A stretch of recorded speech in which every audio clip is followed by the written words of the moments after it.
यह समझना है कि वैद्युत द्विध्रुव की स्थितिज ऊर्जा क्या होती है। लेकिन वैद्युत द्विध्रुव की स्थितिज ऊर्जा समझने के पहले हम लोग यह समझ लें कि वैद्युत क्षेत्र में यानी एक समान वैद्युत क्षेत्र में कोई द्विध्रुव रखा गया है और उसको घुमाने में कितना कार्य होता है।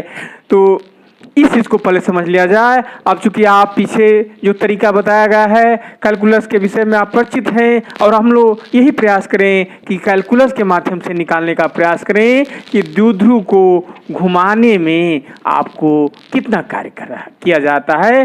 वैकल्पिक विधि का ही सहारा लें।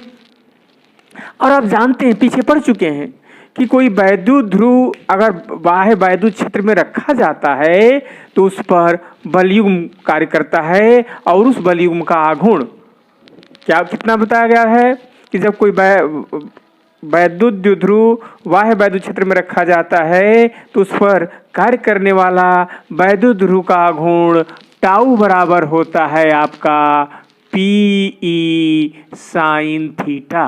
पढ़े हैं ना कि टाउ बराबर कितना होता है आपका पी साइन थीटा होता है।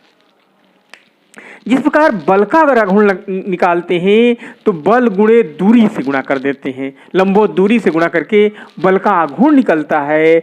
उसी प्रकार अगर बलयुग्म कार्य करता है तो बलयुग्म का चूंकि कोणीय विस्थापन होता है इसलिए उसमें कोणीय विस्थापन से गुणा करते हैं। और अगर इस द्विध्रुव को डी थीटा कोण घुमाया जाए तो डी थीटा कोण घुमाने में किया गया कार्य कितना होगा, घुमाने में किया गया कार्य कितना हो जाएगा, तो आपका टाउ डी थीटा होगा यानी P sine theta D theta.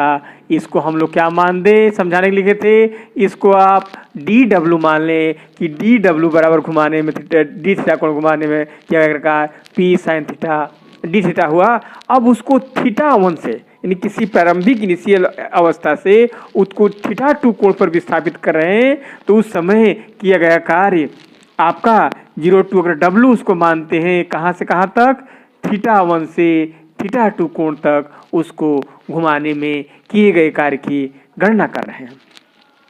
तब डी डब्ल्यू का समाकलन जानते हैं कि डब्ल्यू हो जाएगा पीई समाकलन के बाहर आएगी और साइन थीटा का समाकलन आपको 11 के टूल्स में पढ़े हुए थे 11th में और 12th में मैथ में आप पढ़ेंगे कि साइन थीटा का समाकलन कितना होता है आपका, तो माइनस कास थीटा होता है। ये जब नीचे लिखा रहता है इसको नीचे समाकलन करते हैं कहते हैं तो ऊपर थीटा 2 हो जाएगा, नीचे आपका थीटा 1 होगा।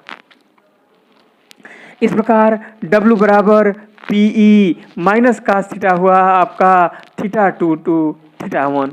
अगर मान रख दिया जाए तो ये मान रखेंगे तो पीई क्या हो जाएगा आपका cos theta 2 minus cos theta 1, यानी ऊपर का मान रखते हैं तब तो ये आपको ऊपर का मान पर रखा जाता है, क्योंकि माइनस ऑलरेडी है तो यहाँ माइनस होगा और ये मान रखेंगे तो माइनस पे क्या हो जाएगा आपका प्लस हो जाएगा।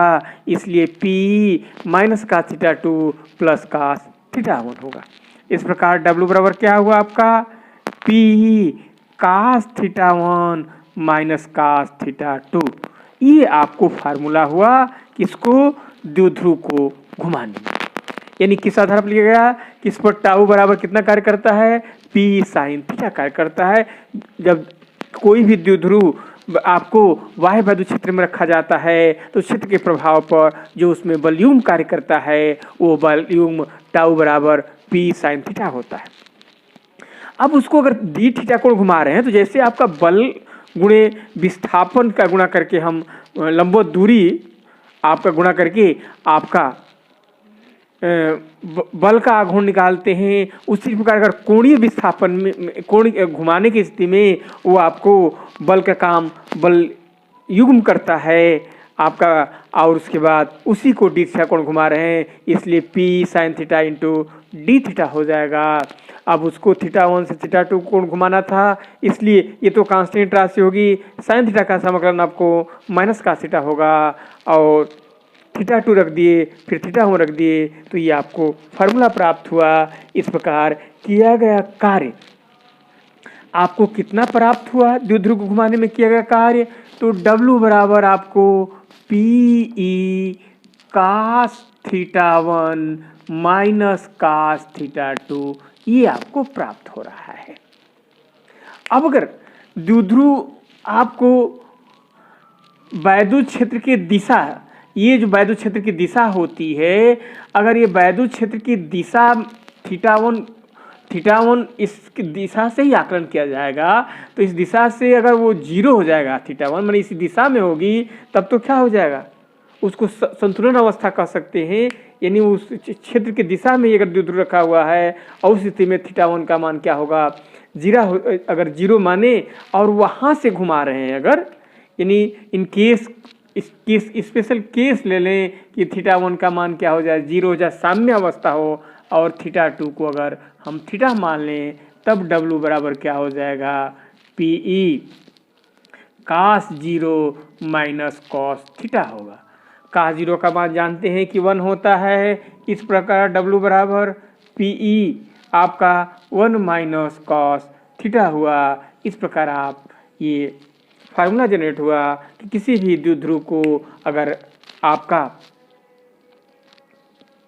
बाह्य क्षेत्र में रखेंगे तो घुमाने में जो कार्य होगा वो कितना हो जाएगा, W बराबर PE 1 माइनस cos θ होगा। अब अगर थीटा का मान आपका 90 अंश कर दें तो cos 90 का मान 0 हो जाएगा, तब ये कार्य कितना होगा, PE के बराबर होगा। अब यह कार्य ही क्या होगा, उसमें ऊर्जा के रूप में जो कार्य करेंगे तो कार्य क्या हो जाता है, ऊर्जा के रूप में संचित भी होता है। इस प्रकार ये उसमें ऊर्जा के रूप में कितना संचित होगा, PE के रूप में। अब ये ऊर्जा अगर देखिए, जब स्थिति ऊर्जा के रूप में संचित होता है और स्थिति ऊर्जा ऋणात्मक होती है तो समझिए कि निकाय का है आपको अस्थाई है, और जब स्थिति ऊर्जा आपको धनात्मक आएगी इसके मतलब क्या है, वो निकाय अवस्थाई होता है और उस अवस्था में वो रुकने का प्रयास नहीं करेगा, अर्थात वहाँ से वो विस्थापित होने का प्रयास करेगा। लेकिन 90 अंश यानी क्षेत्र के लंबवत की स्थिति में कितने के बराबर हो रहा है, PE के बराबर हो रहा है। और अगर cos θ का मान 180 अंश कर दें तो आप जानते हैं कि cos 180 अंश का मान -1 होता है, तब तो और 2PE हो जा रहा है। तो आपने क्या देखा कि 180 अंश को अगर आपका 180 अंश घुमा दिया जाए तो उस समय द्विध्रुव पर जो किया गया कार्य होगा वो 2PE के बराबर होगा, यानी कार्य आपको अधिकतम प्राप्त हो रहा है। लेकिन यह कार्य पॉजिटिव प्राप्त हो रहा है, तो कार्य पॉजिटिव के मतलब कि उस समय निकाय अनस्टेबल होगा, अवस्थाई होगा, क्योंकि यह ऊर्जा जो होती है किसी निकाय की स्थिति ऊर्जा अगर पॉजिटिव आ जाए तो कार्य वो सिस्टम क्या होता है, अनस्टेबल होता है। इस प्रकार आपने यह देखा कि द्विध्रुव को आप घुमाने में कितना कार्य किया जाता है। अब द्विध्रुव को घुमाने में कार्य की गणना कर लिए। अब एक दूसरे समझा जाए, इसलिए वैद्युत ध्रुव की स्थिति ऊर्जा, तो आप किसी भी आवेशों के निकाय की स्थिति ऊर्जा पीछे पढ़े हैं, किसी निकाय दो आवेशों के निकाय की स्थिति ऊर्जा उस निकाय को अनंत से उस बिंदु तक लाने में जो कार्य किया जाता है वही कार्य क्या होता है, उस निकाय की स्थिति ऊर्जा हो जाती है।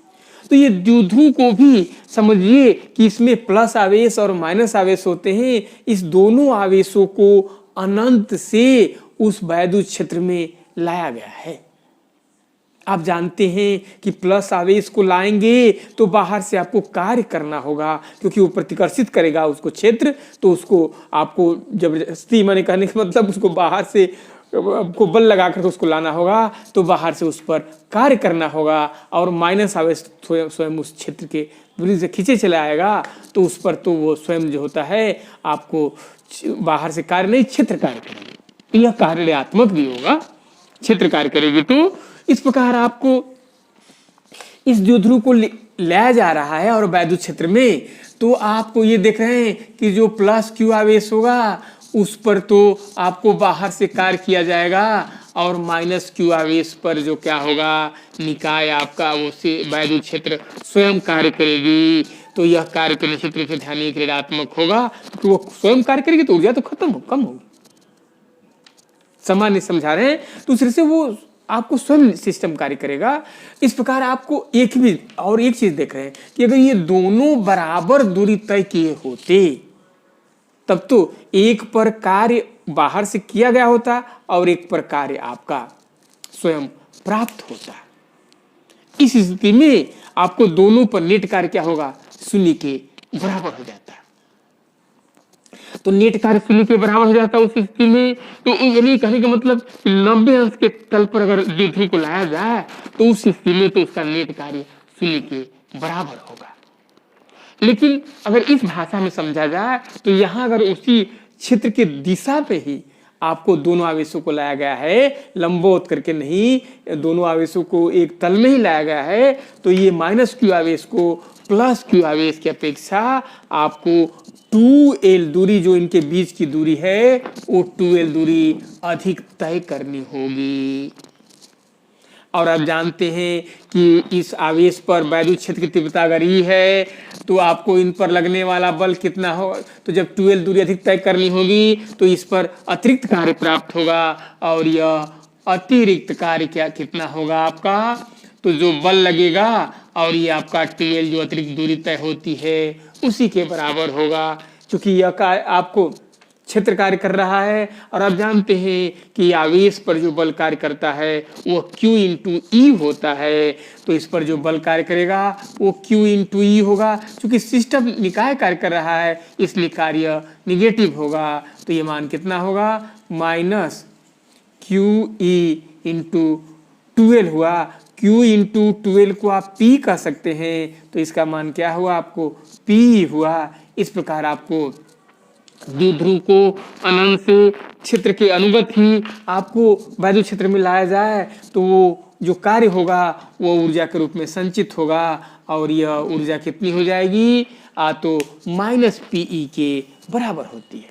इसी तो ऊर्जा निगेटिव के मतलब कि यह स्टेबल भी होगा। इस प्रकार द्विध्रुव की आपको वैद्युत ध्रुव की स्थिति ऊर्जा आपको क्षेत्र के अनुगत है तो माइनस PE के बराबर होती है। इस तरह से आपको स्थिति ऊर्जा का ये सूत्र हुआ कितना, कि माइनस PE के बराबर हुआ। अब तो इस तरह से ये समझ गए कि अनंत अगर इस तरह से रखा गया तो उतने के बराबर हुआ, और इस तरह से न समझ करके अगर उसको ऊर्ध्वाधर तल में ही लाया गया होता तब तो आपको ऊर्ध्वाधर तल में अगर दोनों लाया गया होता तो उस स्थिति में उनकी नेट कार्य होता 0 के बराबर होता। इसलिए उस स्थिति में अगर संतुलन की अवस्था में उस स्थिति में कोई कार्य प्राप्त नहीं होता, तो उस स्थिति में ऊर्जा संचित नहीं होती।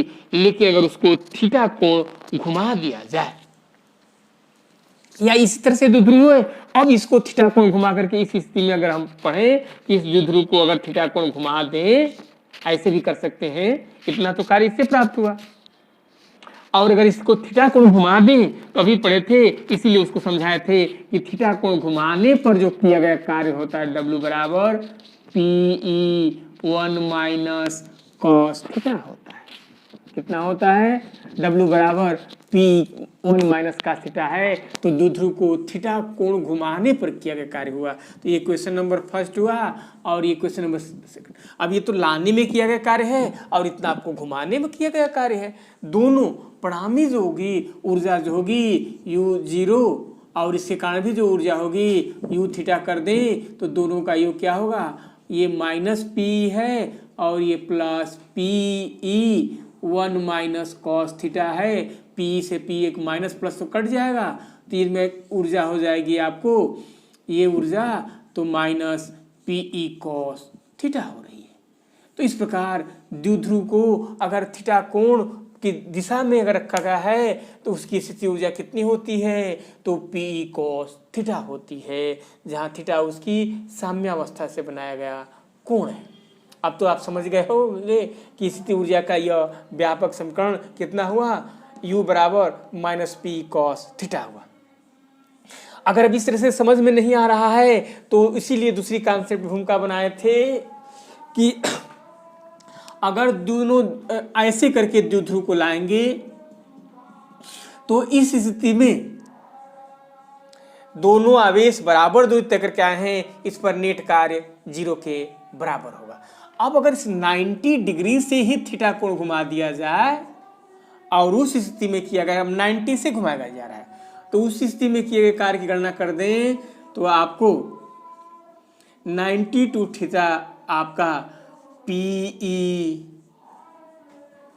साइन थीटा डी थीटा, तो W बराबर क्या होगा, P बाहर होगा, साइन थीटा का कास थीटा, यहाँ 90 रख दिए हैं, इसको आप थीटा माने हैं, तो W बराबर PE माइनस कॉस थीटा और प्लस कॉस 90 का मान आप 0 हो जाता है। तो चाहे वैसे निकालें और चाहे इस तरह से भी निकाल सकते हैं कि इस स्थिति में कि स्टेबल कार्य कितना होगा, आपको माइनस P साइन थीटा होगा और यही ऊर्जा के रूप में संचित होगा। तो इस तरह भी आप समझ सकते हैं, तो इस तरीके से भी आप निकाल सकते हैं, जो दूसरा एक मेथड हो जाएगा।